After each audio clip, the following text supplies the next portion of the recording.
time, and I've got enough reaction time. I stop easily, but I was almost rear-ended. And I look back and I can see the curse words coming out of her mouth through my rearview mirror. And I can read her lips. I know what she's saying. And I was thinking the same thing. This is not going to end well. And she stopped short about 1.5 feet from my bumper. I think it killed the motor, because when the obstruction cleared, I proceeded forward and she sat there in the middle of the lane behind me. And I just kept making more distance. The farther away I got, the better I felt. But I'm not going to let that be the focus of my day or my morning. It's just, we've got to relax and not take everything to heart. It's not like she was there being inattentive on the road just to make my day bad. She wasn't there just to make me feel like everyone's out to get me today. It's time and chance. And don't take everything so personal.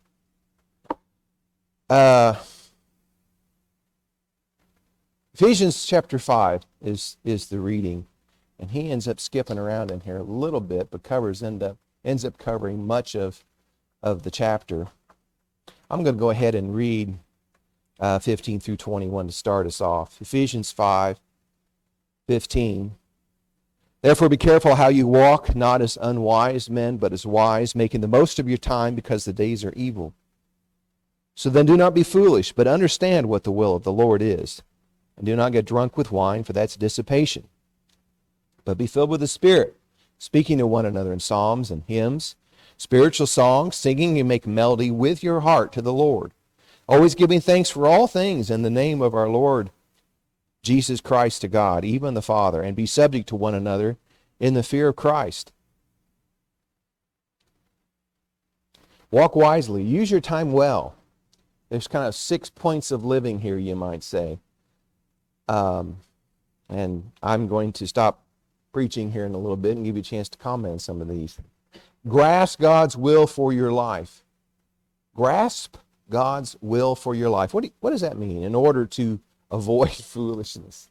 What do you think Wilson's point of that is?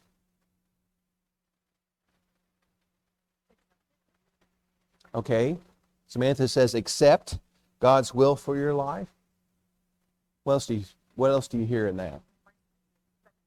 Okay.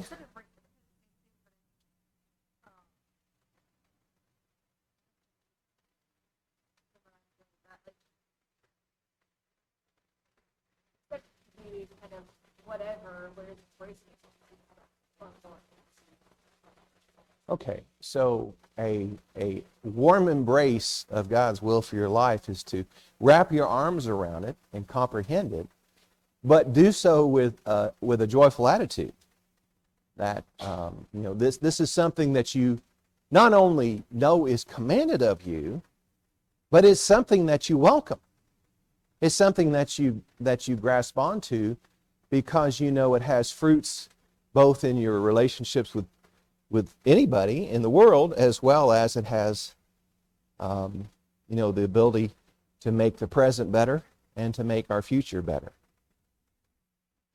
Fill your life with Spirit's influence rather than wine. Edify one another in songs that flow from the heart. Remember to always be thankful.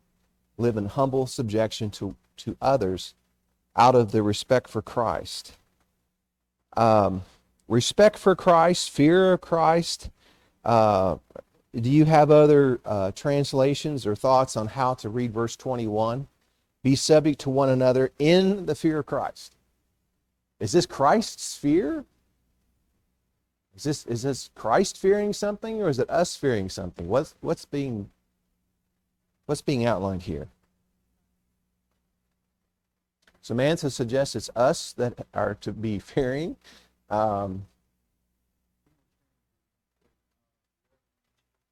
Okay, the ESV translates that out of reverence for Christ. We have fear and reverence. I think we know those words. I think we've talked about those words often. So, the conclusion of just that verse, without necessarily a bunch of context, is how do I show respect, fear, and reverence for Christ? What does it say?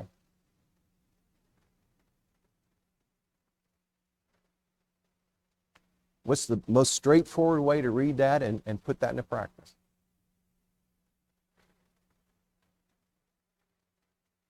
Submitting to one another. We don't like submission as a general rule. It's not something we're necessarily comfortable with. It's not something that comes natural to us. And we may start thinking of passages of subjection or submission, and we get examples or teaching of that in the husband-wife relationship. But there's a lot more ideas of submission other than just that one. We can look at those too, but I think it's broader than that. I think it goes further than that. Who was quoting A.W. Tozier recently? Anyone hear that? That's Mark, wasn't it? So that was Monday night. And he quoted Tozier. Tozier was I guess you'd say, a philosopher, writer.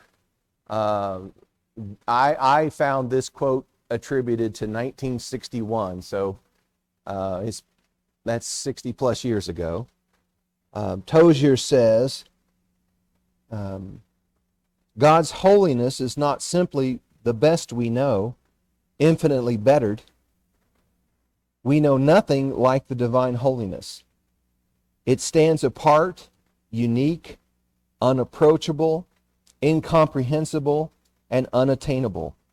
Holy is the way God is.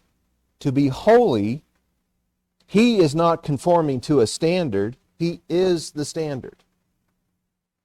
And I thought of that in terms of this idea of being subject to one another in the fear of Christ. I took from that there is a reverence, a respect of Christ's holiness that says, "Be holy, for I am holy," in what this verse is saying. And I think in particular, now this is written to Ephesus, so there's a lot of Ephesians that wouldn't necessarily have the depth of the old covenant, but that's a clear old covenant concept that carries forward of be holy, for I am holy. And holiness requires special handling. Holiness requires that we conform to a standard of purity and righteousness that is not a human standard. And God is not conforming to a standard. Tozier's quote says, God is the standard of holiness. So if I am to subject myself to you in the fear of the Lord, I have to put into practice the level of holiness that God manifests in order to fulfill what the writer suggests we do. And I can't measure my sense of how good a job I'm doing of subjecting myself to one another based upon how others subject themselves to me. And I see that the most respectful, the most humble, the most righteous person I can think of. And that's not what I'm asked to do here. I'm asked to do this kind of subjection in the context of Jesus and His holiness and the way that He submitted Himself to the Lord. Have we got a mic this morning? Anyone have that? I've just been repeating what people say, but okay. Well, that's true. If just talk loud, because we're not hitting the cameras this morning anyway. Well, I can relax now. I'm not on camera. Okay. Any other thoughts on this verse in particular? Do we like submission, or we just don't want to talk about it? We don't like to think about it. I mean, the idea is not a complicated idea. God's mandate for each one of us. Wilson goes on to say, if I am filled with the Spirit and I understand the will of the Lord, so again, we're referencing back to Ephesians 5, I'm not concerned about drunkenness when I look at verse 18. That's not the point. The point is being filled with the Spirit in the sense of the Spirit influencing my conduct the way that subjecting myself to alcohol influences my conduct. It changes the way I behave, I think, is the point of the comparison. And, you know, you had folks in the first century that said, look at how those teachers are acting on Pentecost. This is not normal, and we're going to attribute their changed behavior to drunkenness. Which I always thought was a really odd conclusion. I almost wonder if it was a hyperbole or just a figure of speech to say, those guys are drunk on something, you know. Yeah, or you ever heard people say, oh, look at the attitude of that one, look at the spirit of that one. I want what they're having. Have you ever heard that or said that? I think that's what that was in a way. And I don't really think they thought they were alcoholics. You don't speak in tongues. But the point of it is, it's the change in the way you act because of the Spirit of the Lord indwelling you. And that change being sought in this context is changing how we consider one another, how we treat one another. Now, I just said this isn't tough, and the next line Wilson has and says, this is extremely difficult. Our natural inclination is toward independence and selfishness. After all, he says, we shy away from accountability. We don't want anyone telling us what to do. And the question is, I think, rhetoric. How does that square with the mindset of verse 21? Be subject to one another in the fear of Christ. They don't square easily, and that's where the trouble lies, or that's where the problems lie. Are you all going to make me talk all morning, or does anyone else like to comment on Ephesians 5? Yes, ma'am. Okay. Now there's no mic, so you do have to speak up for us, please.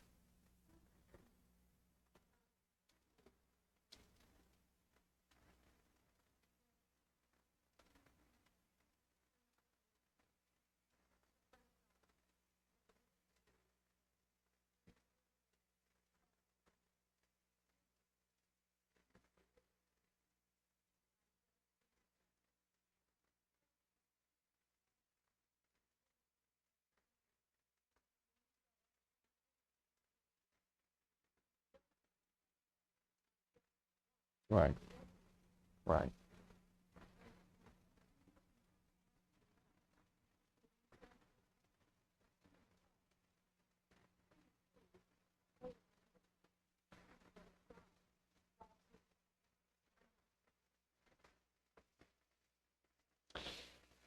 So he was able to do it perfectly, and I'm not. That's almost a given. But it's also not a built-in excuse not to try. And I think sometimes we sort of use it that way. Well, I can't live up to the standard of being Christ-like, can I? And the answer to that is, yes, you can.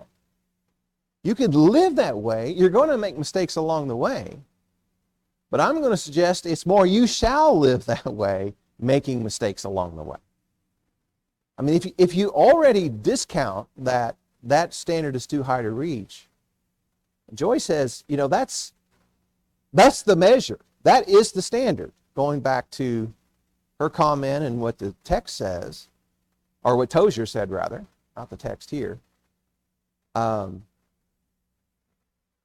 don't let that become the stumbling block itself to saying, I am going to live as Christ would and put my mind in how do I live, how do I respond, how do I interact with people in the way that Christ did. Christ didn't always do what people told him to do. Christ made people angry at his words when he said things. Christ upset people enough that they hunted him down and had him killed. Now, he did that with his words. He did that with what he taught. So this is not a blanket statement that says you must be a doormat in regard to the faith. You must roll over and accept other people's beliefs in regards to what is true and what is not.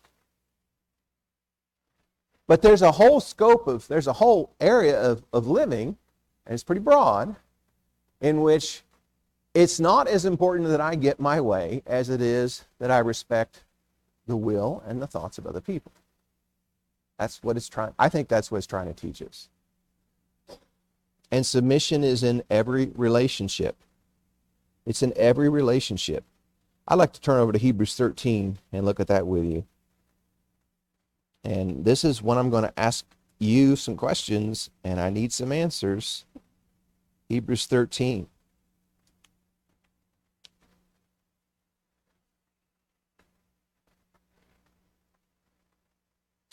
Verse 15, beginning. Through him, then, let us continually offer up a sacrifice of praise to God. That is, the fruit of lips that give thanks to his name. And do not neglect doing good and sharing, for with such sacrifices God is pleased. Obey your leaders and submit to them, for they keep watch over your souls as those who will give an account. Let them do this with joy and not with grief, for this would be unprofitable for you. It is in your best interest, the Hebrew writer says, to be giving thanks to his name, to do good stuff, and to share. This just sounds like kindergarten now, doesn't it? And to obey your leaders and submit to them. All leaders, well, these are the ones that are keeping watch over your souls. So I think we probably know what form of leadership that would be. I don't see any mention that says this is shepherds exclusively. So I could throw parents in there as far as I'm concerned and be comfortable with that. Are parents keeping watch over the souls of their children? I sure hope so. What about your brother and sister in Christ? Are we keeping watch over the souls of one another?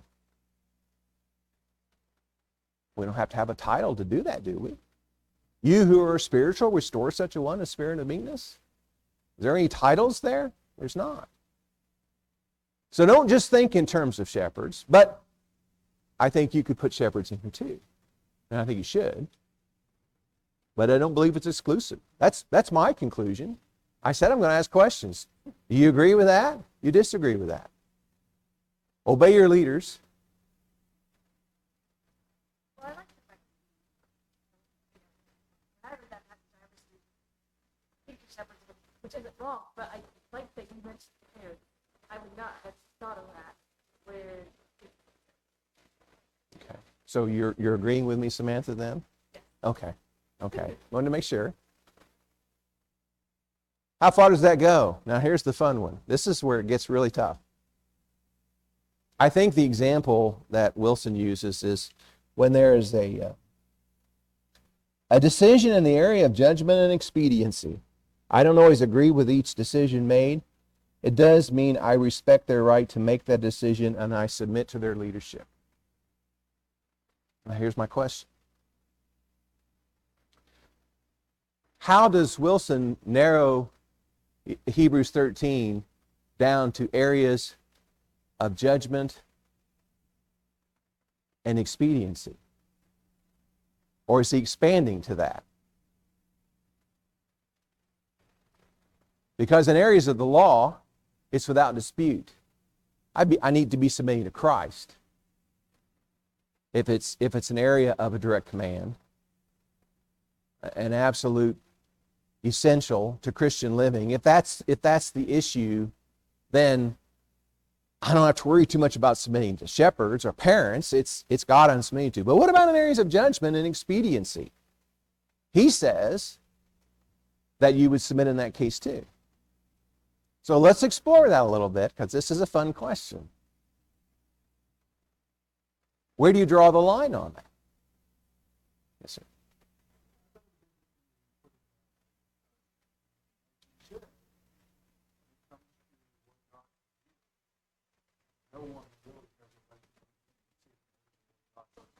Mm-hmm. So the only area shepherds and children have the right to make decisions about the so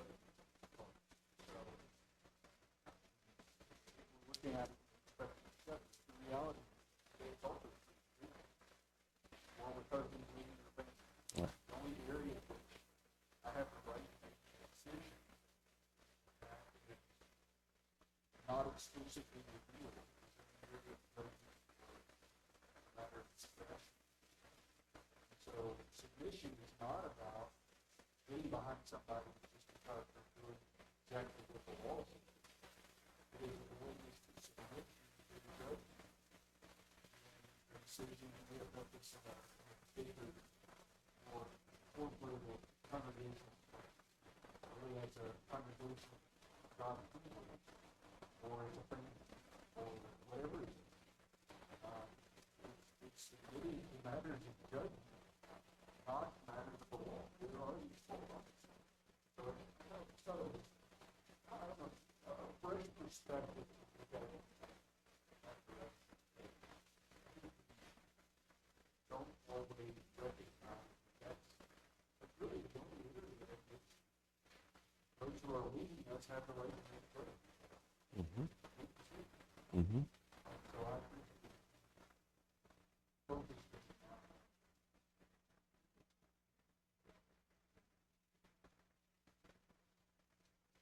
I'm not going to repeat everything Bray said. Hopefully you heard it. We are going to go back and pick up one piece of, however. Does that make sense? Do you agree or disagree? I mean, where are we in terms of submission? It has to be in areas of judgment and areas of preference, because there's no wiggle room in areas of law.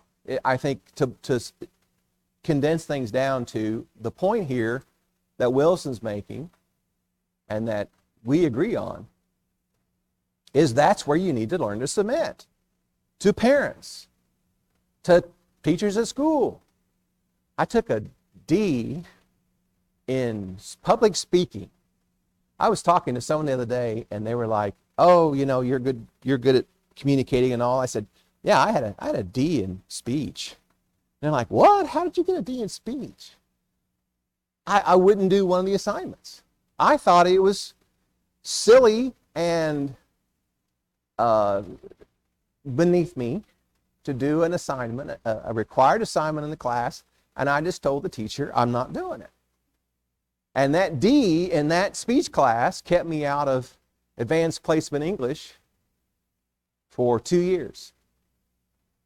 I guess you'd say I paid the consequences. Maybe I didn't want to be in AP English, but the point is, I didn't submit to that teacher in a matter of their judgment, their preference on how the class assignment should go. Go on.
I would agree. I mean, I don't believe the standard here of submission is, it's still, the standard is still as in the fear of Christ.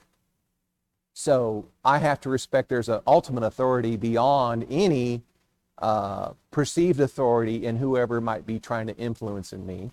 And I have to recognize too that people make mistakes and that people will, out of convenience, use this is the way it has to be, this is what the law says, as opposed to this is my judgment on the matter, because it shifts the weight or the burden of responsibility to, well, God's telling you to, I'm just the mouthpiece, but God's telling you you can't wear purple anymore on Sunday morning.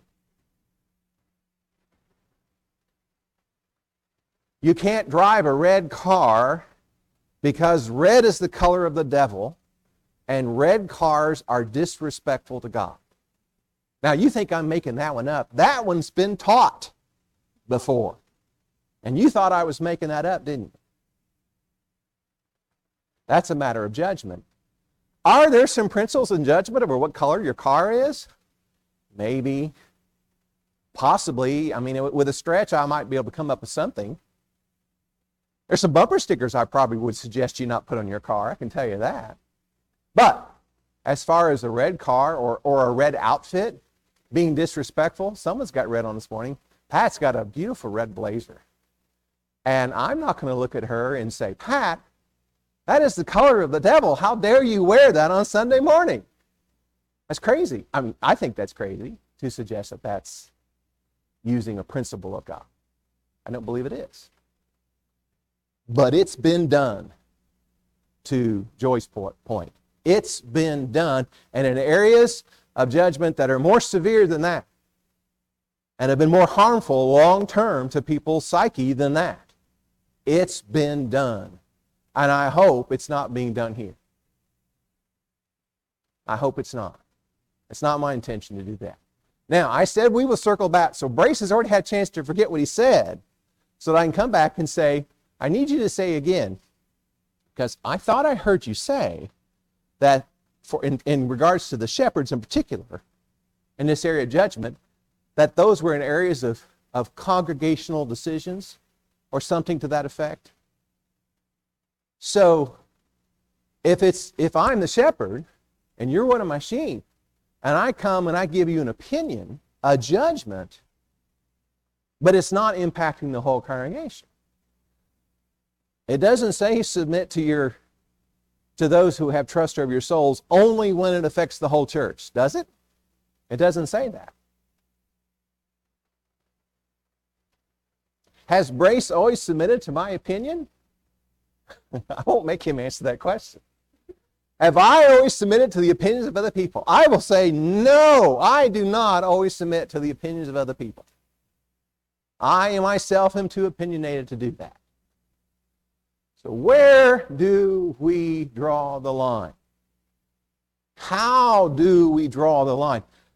I agree with the point you made in that if it's a matter of, well, we're going to meet at 9 a.m. for Bible class. If you want to show up at 10 o'clock, that's your business, or 11 or noon, but you're going to miss Bible class is the point, because we've made a decision based upon somewhat tradition, based upon feedback, based upon I can get my coffee on and I can get ready and I can be here by 9, that kind of thing.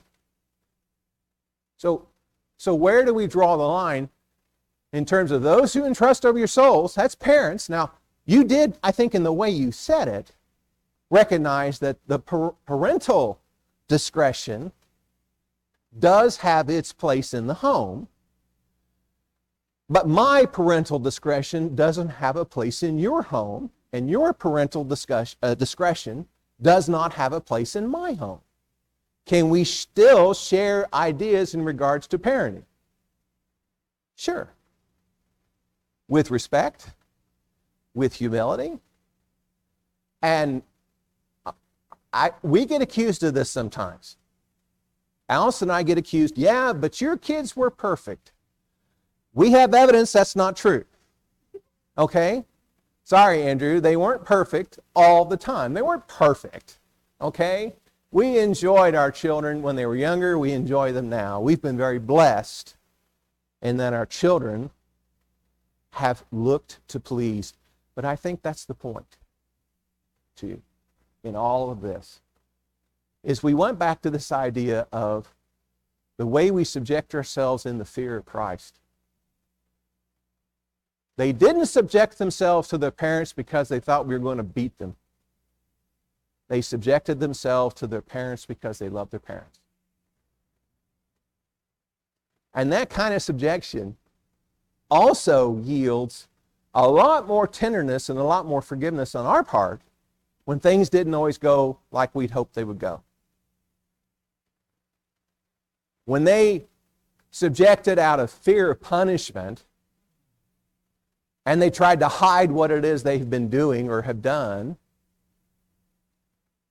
I imagine the repercussions could be a lot more severe than if they wanted to do the right thing and they made a mistake.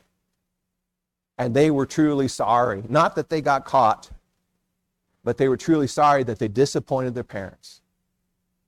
And let me tell you, in our household, that usually melted me and Allison a lot quicker than anything else. And I won't say they got off easy, but I'll say that we respected that the reason they submitted was out of the love that they had for us. And when things didn't go right, we didn't come down with the hammer on the kids. Yes, sir.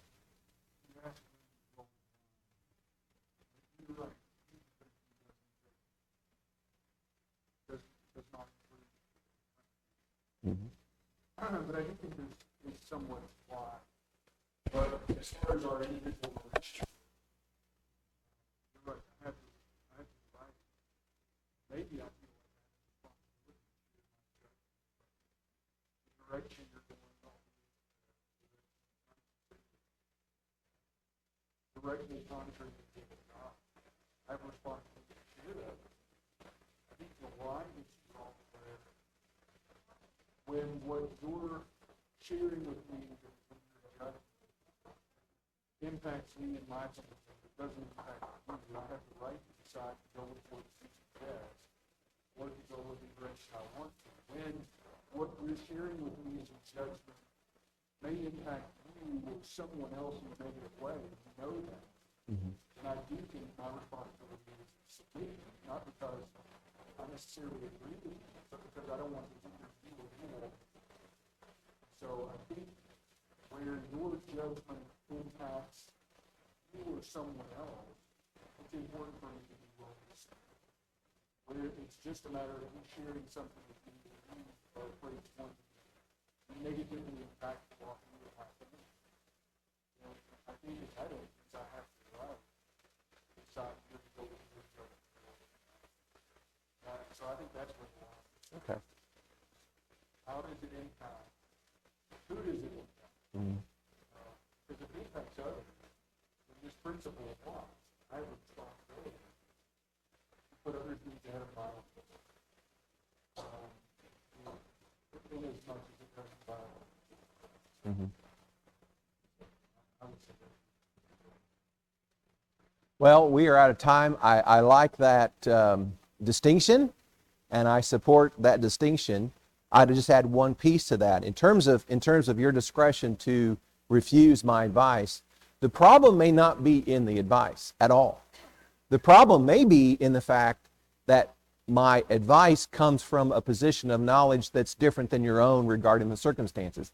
I may not know every detail of what you know, and I might actually come to more of an agreement with you on your course of behavior if I was better informed.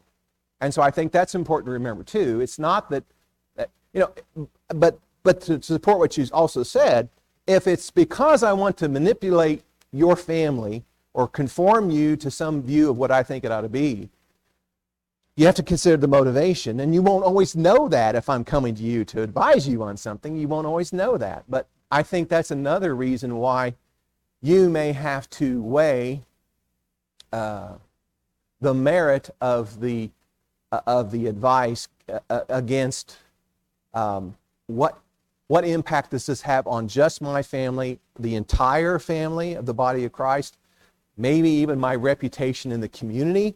How broad is that impact going to be as to how relevant that advice is, and how much am I bound then to submitting to those who have trust for your souls?